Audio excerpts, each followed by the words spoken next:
Bem, profissional de gestão de pessoas, minha entrevistada agora, ela dispensa apresentação, Por quê? né? Ela virou referência em saúde mental no Brasil. E aí a minha pergunta, assim, me chamou muita atenção essa analogia que eu achei genial que você fez, de trazer, inclusive resgatar uma área que é considerada o patinho feio do RH, que é a área de segurança do trabalho, né? Então, assim, primeiro eu quero saber de onde que veio essa ideia de fazer essa analogia do trabalho de saúde mental com a segurança do trabalho? Vanderlei, vamos lá. Obrigada pela entrevista. Eu cansei de ver tantos dados ignorados, tantas pessoas sangrando por dentro, sem ter ajuda. E aí me chamou a atenção depois que eu vi uma notícia, especialmente, em que nós já sabemos que os afastamentos por problemas relacionados à saúde mental fazem parte das 3 principais causas de afastamento do trabalho. Então, depois de ver muitos dados, esse me chamou muita atenção. Se nós já sabemos que os afastamentos acontecem por problemas relacionados à saúde mental, cadê os EPIs da saúde mental? Então eu tive um insight, eu não sei dizer quando, mas foi no ano passado, inclusive, em que eu acordei com esse nome forte. E aí eu fui estudar, eu entendi que os EPIs para os riscos físicos, nós demoramos cerca de 40 anos para ter, desde a criação do Ministério do Trabalho até a oficialização dos EPIs, e mesmo assim a gente tem multa, a gente tem placas, né, de obrigatoriedade para utilização. Então, se para riscos físicos eu tenho a necessidade de botar uma placa obrigatórios de EPIs, imagina para aqueles riscos que eu não estou vendo. Então, engana-se quem pensa que ao estar sentada diante de computador não está correndo um risco. Tem muita gente já adoecida, sentada na frente do computador, com luz, mas os riscos eles mudaram. À medida que a forma de trabalhar mudou. Então, os EPIs da saúde mental foi uma resposta que eu trouxe para tangibilizar esse medo que todos têm, essa necessidade que todos temos para a oficialização do problema. Porque o problema existe. Sem dúvida. E o que é importante também é esse gancho que você trouxe agora, né? Porque não adianta simplesmente você trabalhar a questão de ergonomia se você não está trabalhando a questão... Os riscos não são mais os riscos são outros, né?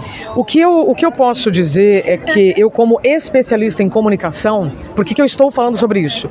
Porque eu entendi que nós estamos adoecendo e nossas equipes estão adoecendo por falta de comunicação. Não é falta de informação. Informação todo mundo tem, mas a gente precisa comunicar de uma maneira simples, coerente para o público, e aí sim você vai pegar a informação que você já tem e vai colocar em prática. Não adianta nada ter informação se eu não tiver atitude. Então a minha chamada é para autorresponsabilidade, direitos e deveres de todos, líderes e liderados, CPF, CNPJ.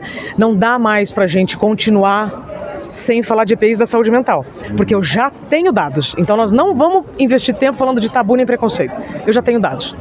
Legal. E agora fala um pouco desse manifesto que você aproveitou para lançar aqui no CBTD, né, esse manifesto aí dos EPIs da saúde mental. O EPI da saúde mental é um desdobramento de um movimento que eu já levo nas empresas desde 2020. O movimento da produtividade sustentável. Porque não adianta eu bater meta e bater nas pessoas. Depois de uma meta vem outra meta. E não adianta eu bater meta e adoecer, porque depois de um objetivo eu vou ter outros objetivos. Então é uma fala moderada, coerente, para que você que gosta do que faz, ter condições de continuar fazendo o que você gosta, seja no local que você trabalha ou em outro. Tá? Esse movimento eu comecei a levar nas empresas desde 2020. Então os EPIs, eles são um desdobramento do movimento. Eu falei dele oficialmente em março no CBTD Experience. E aí aqui no evento eu pude então trazer uma equipe maravilhosa, fazer rodas de conversa sobre vários temas que podem servir de insights para EPIs para qualquer empresa. Eu ainda estou falando de EPI enquanto eu não tenho EPC. Enquanto eu não tenho EPC, eu preciso falar de EPI. Sem dúvida. E aí, para que seja tangibilizado isso, qual é a proposta desses EPIs de saúde mental que você está trazendo para o mercado? Se eu já tenho dados falando dos afastamentos relacionados aos problemas de saúde mental, eu preciso saber, primeiro, o que é saúde mental. Segundo, quais são os problemas. aí sim eu consigo resolver os problemas. Tem muita gente batendo cabeça, gastando dinheiro, querendo falar de saúde mental. Primeiro a gente tem que ficar na mesma página sobre o que é saúde mental, que é a capacidade para a gente lidar com altos e baixos imprevistos todos os dias. E muitas pessoas têm adoecido porque estão esquecendo das regras do jogo. O nosso trabalho tem regras. Se você esquece essas regras, você vai acabar vendo tudo como problema. Situações que fazem parte do jogo não são problema. E aí você, com o seu repertório, com saúde mental, você consegue perder menos saúde para lidar com as situações do dia a dia. Então, na minha opinião, com todos os dados que eu tenho colhido em empresas de diversas áreas, em instituições de diversas áreas, nós estamos adoecendo porque estamos negligenciando a nossa saúde. Estamos ignorando informações que estão na nossa cara pela indisponibilidade em aceitar. Aceitar as mudanças, aceitar a necessidade de ajustes, aceitar a necessidade de faxina, aí a gente vai perder muito tempo. Então, o manifesto, eu, em março, fiz o lançamento no CBTD Experience de forma online, de forma física foi dia 20 de maio, então faz um mês.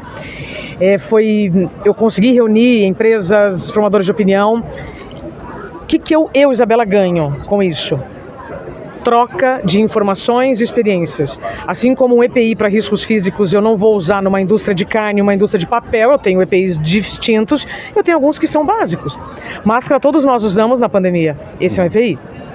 E eu preciso de direitos e deveres de todos, porque não adianta também eu oferecer o EPI e a pessoa não sentir necessidade de usar. Esse manifesto, ele não tem cor, lado, caminho, não, ele é o caminho do meio, para que a gente junte experiências e a gente possa levar essa conversa de forma madura, para quem precisar ouvir, para a gente pegar os dados que nós já temos e aí sim trabalhar em prevenção. Como os EPIs, para riscos físicos, trabalham a prevenção. O que eu tenho mais visto nas empresas é 0 acidente de trabalho no business, mas muitos acidentes de trabalho relacionados à saúde mental. Eu estive essa semana numa empresa de energia, 0 acidente nas estações de energia, mas muitos relacionados à saúde mental, muitos afastamentos, porque a gente precisa fazer agora a lição de casa humana. Fizemos a lição de casa do nosso trabalho, agora a gente precisa fazer a lição de casa humana. Legal. Para a gente poder finalizar, existe uma crítica feita às gerações mais novas, a chamada geração Z, que hoje ela busca mais qualidade de vida do que carreira. O que você pensa a respeito dessa coisa que assim, realmente é uma geração, apesar de que seja jovem, está mais preocupada com a saúde mental? Tava na hora, né, de chegar alguém preocupado com a saúde mental. Bom, primeiro que não é conflito de gerações, é encontro de gerações. Segundo que a gente não pode comparar o mundo do trabalho hoje com o mundo do trabalho de 10 anos atrás. Então tá na hora da gente parar de falar de problema e ver a solução, e ver essa conjunção de experiências, de repertório.